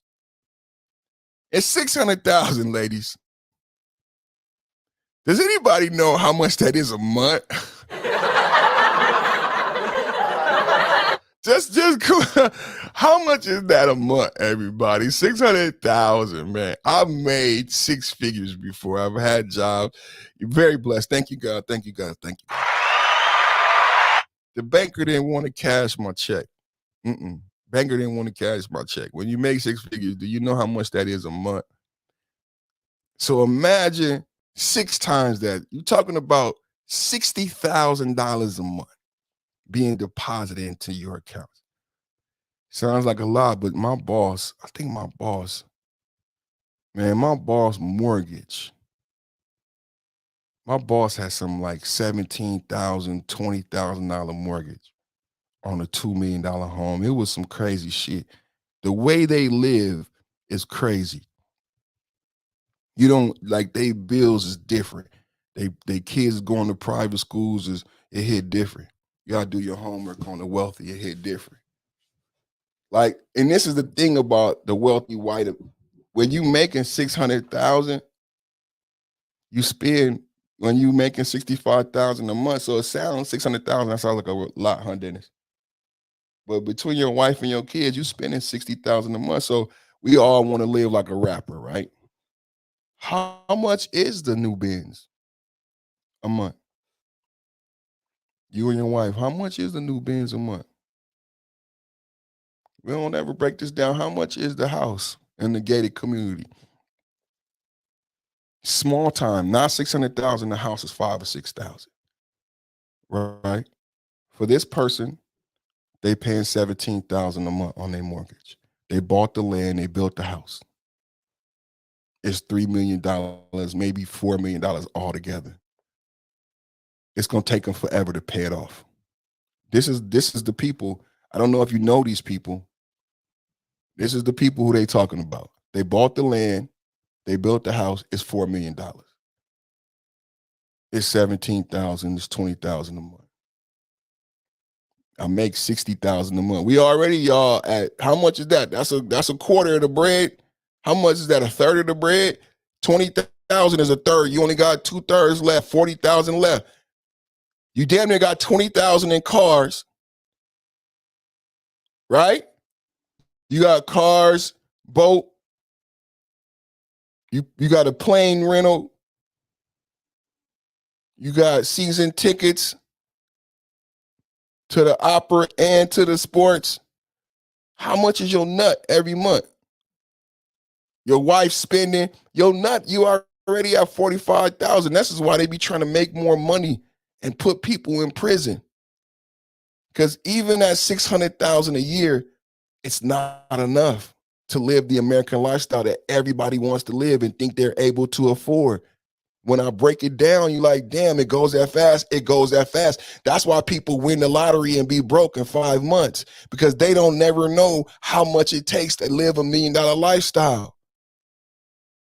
How much is these expenses a month for these people? They be like $30,000 a month starting. That's low.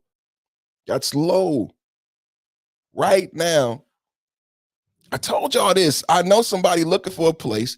They found a place in the area where there's gangs and drugs and violence, $3,000 a month. A regular old house. It's not their house. It's rent. It's not mortgage in a fucked up area, $3,000 a month. This is how I'm getting to $17,000 a month. For the people listening, like $17,000 a month is an exaggeration. No way. It's damn near like this in Atlanta too. It's $1,000 a bedroom. In Atlanta, 2-bedroom, $2,000, 3-bedroom, $3,000.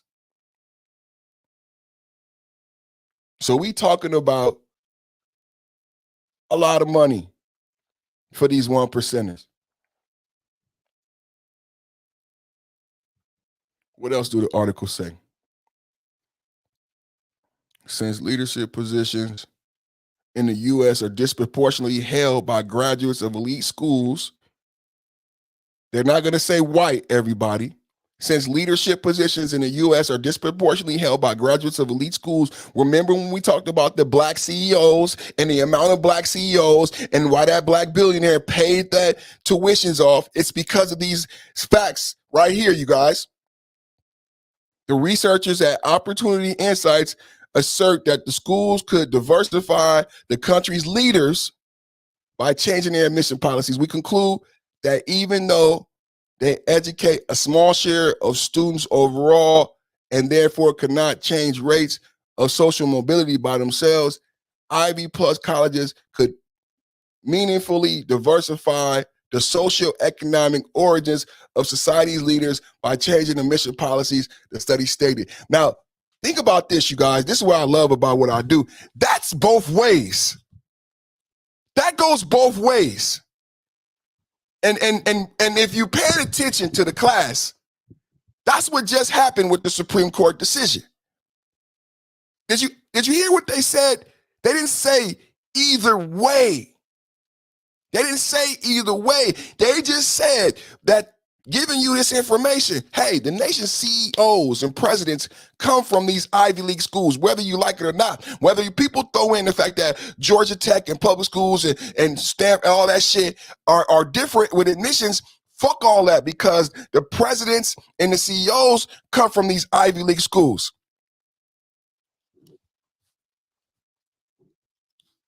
The presidents and the CEOs come from these Ivy League schools.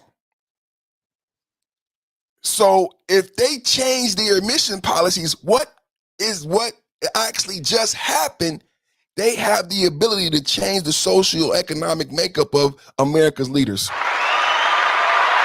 i.e. make them more colorful or less colorful. And what we just did is make them more white going into this next episode of America that I talked to you about in 2030 and beyond.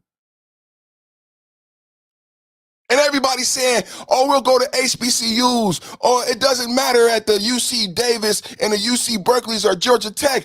That's not where the presidents come from. That's not where the leaders and the CEOs come from. That's what this article just said. It doesn't fucking matter about those schools. When we talk about what the leadership will look like, it will look more hyper white.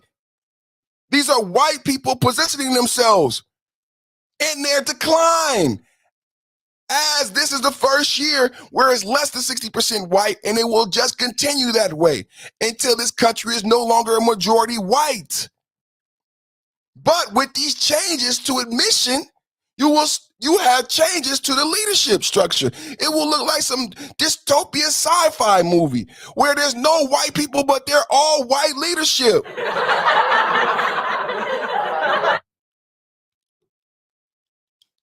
Setting up for rebellion.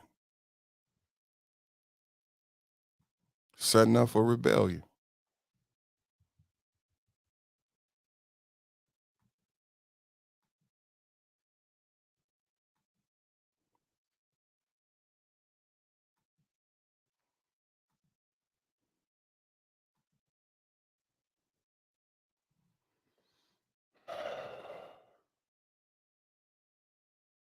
think I got one more thing I'm gonna do.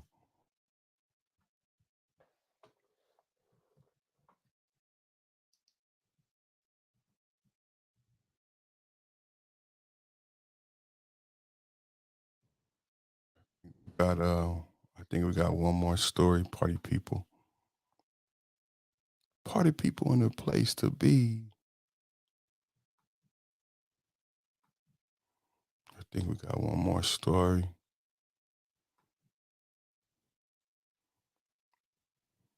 Why did I put on this fucking sweater, y'all? I'm in here sweating like a hoe in a hoe house.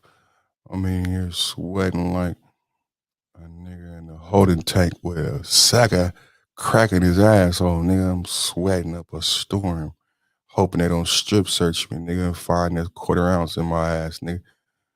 Man, I'm sweating. They looking at me right now. This nigga sweating. Hey, bring that nigga out, strip search this nigga, man.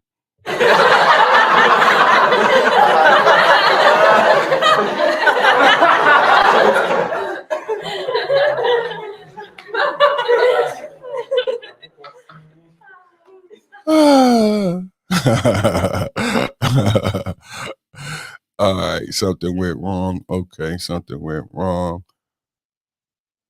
Something went wrong. Let's see what else we got for the party people and a place to be. What else I had? Oh, the lightning. That's a good way to end. There's some fly shit right here.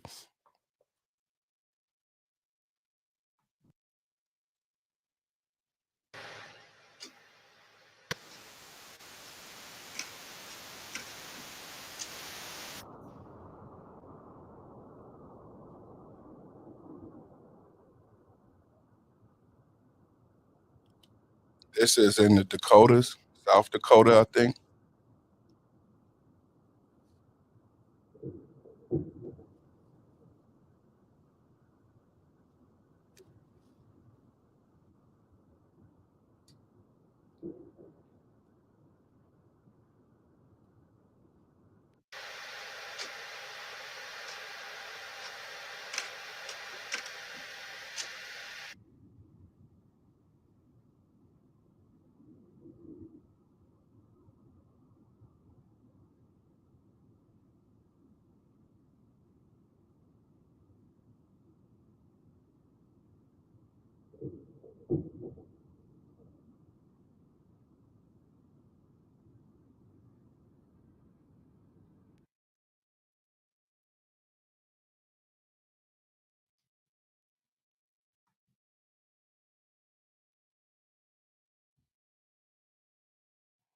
No sound on this one, though. Look at the colors. What do you guys think it's coming from? This is in the Dakotas. Midwest, beautiful. Those purples and blue. You got the plateaus, the painted desert, all the plateaus and mesas and shit in Montana, Dakota, South Dakota, North Dakota. Beautiful American country, low population, good oxygen. I don't know what's going on out there. You see those purples, though? God is upset. There's a lightning storm in South Dakota showing you guys video. I believe that's the same video we just watched. Oh, wow. Look at that one, y'all.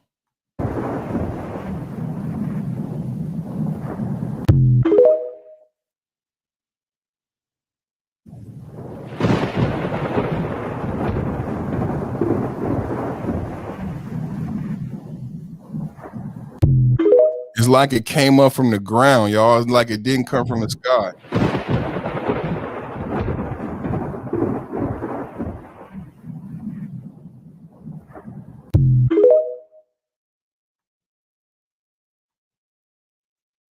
Lightning storm, man. This is what's going on in the world while we distracted. This is they say this is new.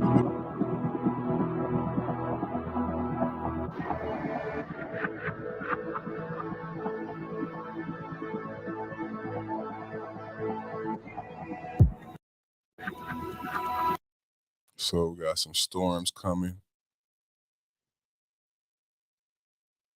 This is what they say, the lightning seems to be coming up from the ground.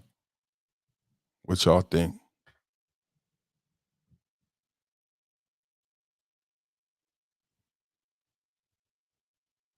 Ain't nothing around, man. They ain't even know where to hide from this shit. That's the thing about being in the country, you know, there ain't nowhere to go, man. It's just nothing.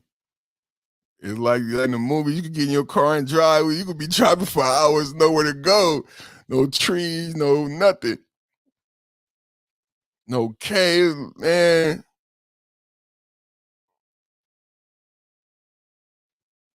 Some more lightning video right here.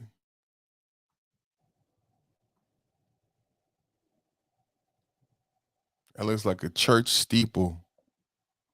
This is how they still live in super old school. Nothing around, just the church. Look at this shit.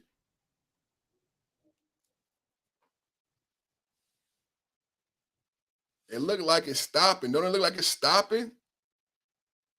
What is that? What's happening, man? Y'all know how them little balls you be buying at the store and it be electricity and it be like, look at the lightning like it's hitting the top or something. Look how it look. Look how it look.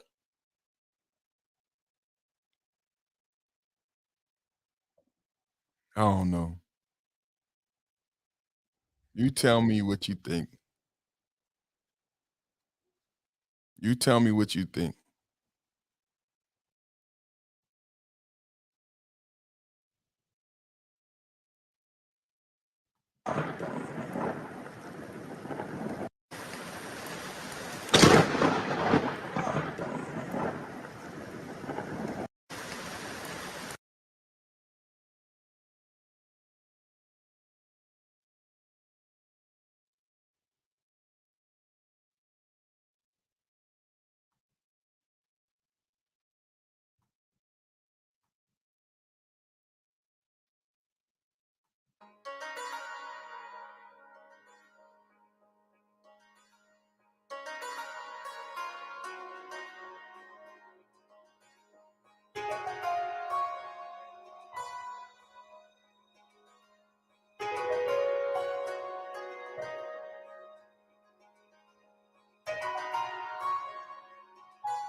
All right, y'all.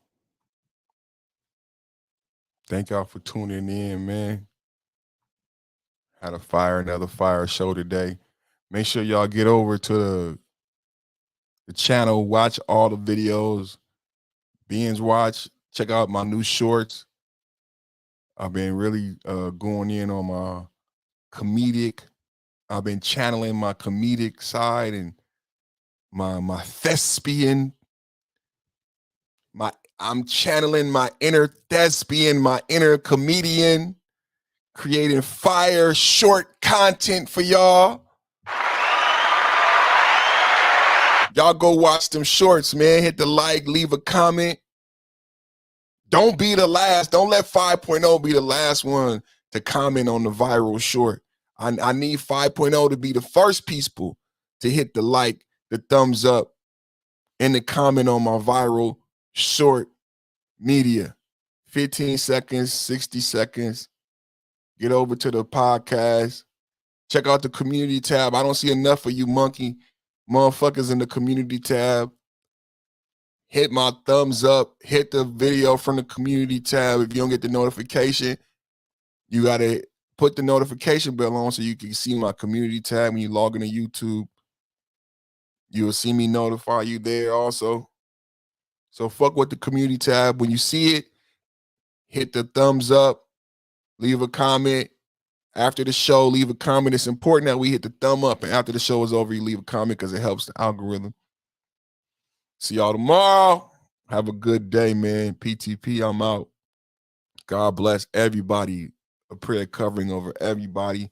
And thank you, God, for this opportunity and platform and the voice. Amen. Y'all have a blessed day.